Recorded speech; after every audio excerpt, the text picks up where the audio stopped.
अङ्गं हरे पुलकभूषणम् आश्रयन्ति भृङ्गाङ्गनेव मुकुलाभरणं तमालम् अङ्गीकृताखिलविभूतिरपाङ्गलीला माङ्गल्यदास्तु मम मङ्गलदेवतायाः।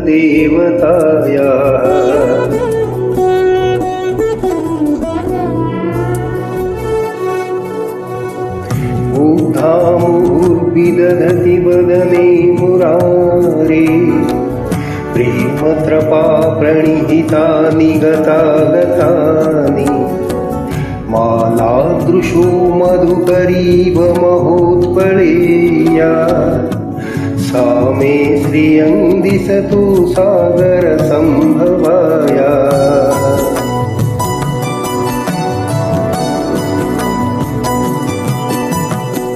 अमिलिताख्यमधिगम्य मुदा मुकुन्दम् आनन्दकन्दमनिमेष हेमाङ्गतन्तम् आकेकरस्थितकनिनिकपक्ष्मनेत्रम् भूति भवेन्मम भुजङ्गशयाङ्गनायाः।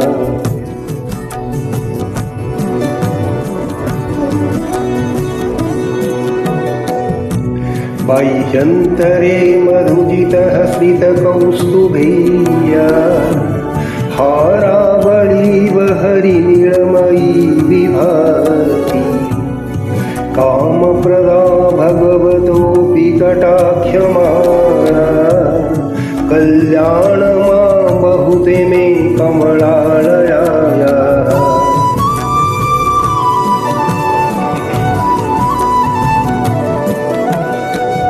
कालाम्बुदाळिललितोरसिकैटभारी धाराधरे स्फुरति या तडिदङ्गमेव मातुः समस्तजगतां महनीयमूर्ति भद्राणि मे दिशतु भार्गवनन्दनायाः।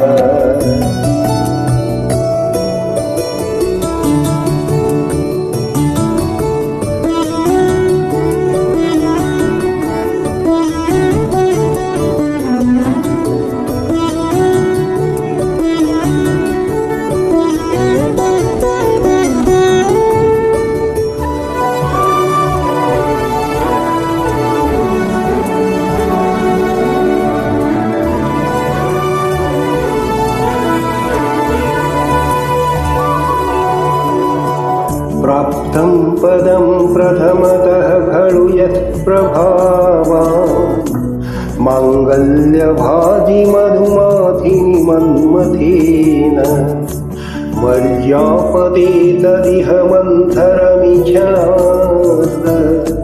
मन्दालसञ्चमकराळयतन्यकायाः।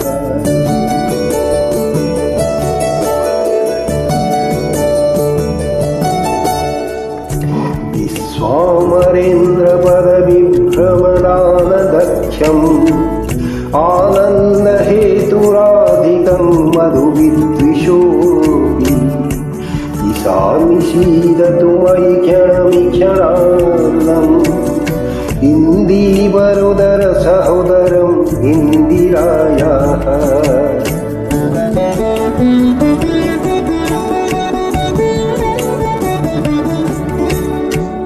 इष्टावशिष्टो मतयोऽपि दयार्द दृष्ट्या त्रिविष्टपदं सुलभं लभन्ते दृष्टिप्रहिष्टिकमलोदरदीप्तिरिष्टा पुष्टिं कृषिष्ट मम पुष्करविष्टरायाः।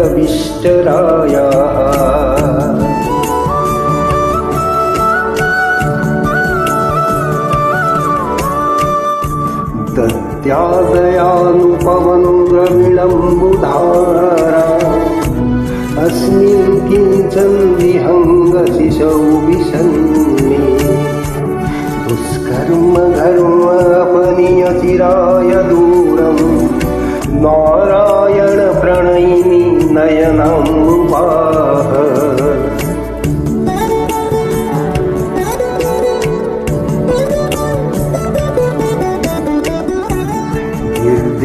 सेवितैति गरुडध्वज भामिनीति शाकम्भरीति शशिशेखरवल्लभे सृष्टिस्थितिप्रलयकेलिषु संस्थिताय तस्यै नमः त्रिभुवनैकगुरोस्तु ऋणे।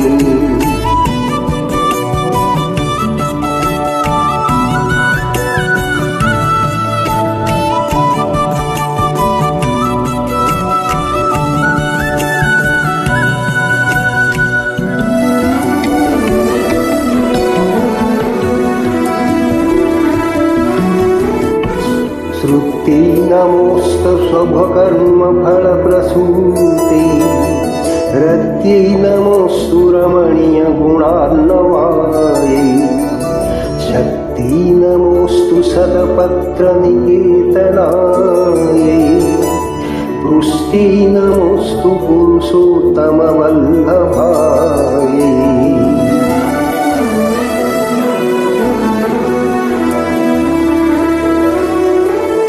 नमोऽस्तु नाळिकनिभाननायै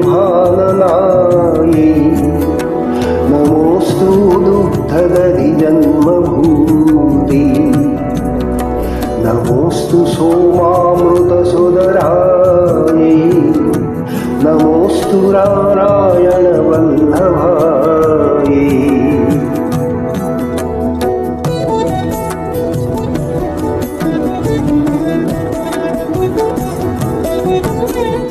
नमोऽस्तु हेमाम्बुजपीठिकायै नमोऽस्तु भूमण्डलनायिकायै नमोऽस्तु देवादिदयापरायै नमोऽस्तु सारङ्ग आयुधवल्लभायै।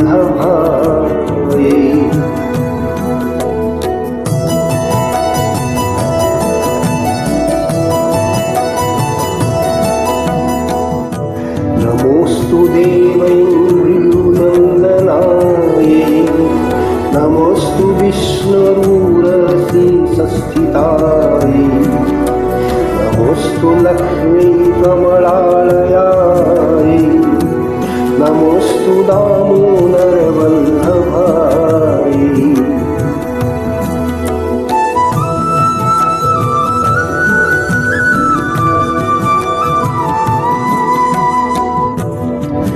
नमोऽस्तु कान्तायै कमलकशनायै नमोऽस्तु भूतयै भुवनप्रसूते नमोऽस्तु देवादिभिरर्चितायै नमोऽस्तु नन्दात्मजवल्लभायै।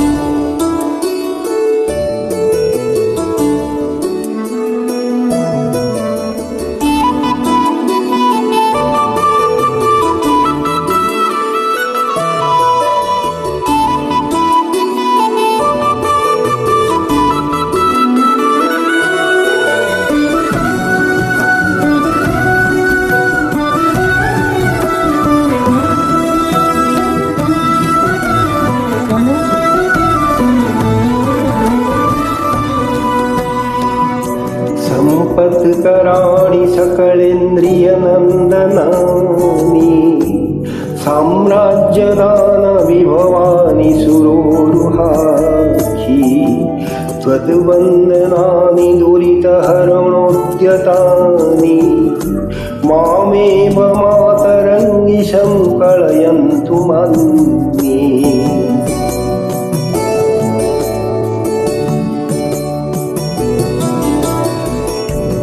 यत्कटाक्षसमुपासनविधिः सेवकस्य सकलार्थसम्पदः सन्तो नतिवचनाङ्गमनसि त्वां मुरारिहृदयेश्वरीं भजे।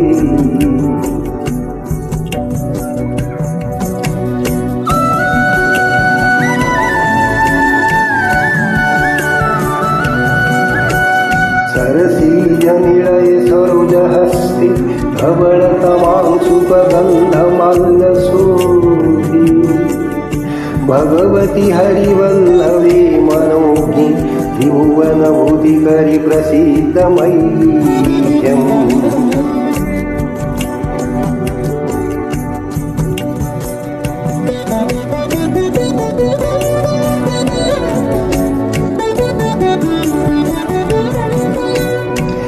दिग्हस्तीभिः कनककुम्भमुखाभिसृष्ट स्वर्वाहिनी विमलचारुजलप्लुताङ्गीम् प्रातर्नमामि जगतङ्गशेष लोकाधिनाथ गृहिणीम् अमृताब्धिपुत्रीम्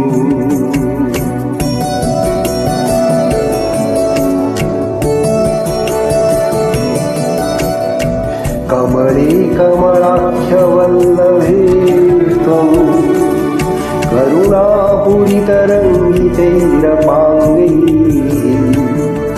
अवलोकय मामकिञ्चनानं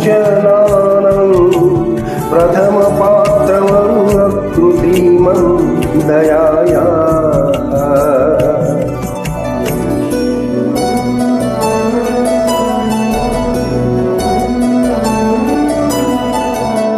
स्तुवन्ति ये स्थितिभिरमभीरन्वहम् त्रयीमयीं त्रिभुवनमातरं रमा गुणधीकगुरुतरभाग्यभागिनो भवन्ति ते भुवि बुद्धभाविदाशयायाः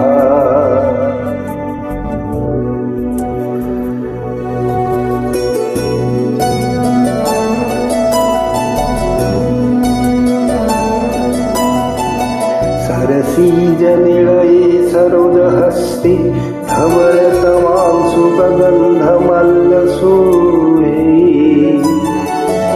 भगवति हरिवल्लभे मनोज्ञे त्रिभुवनभूतिकरि प्रसीदमह्यम्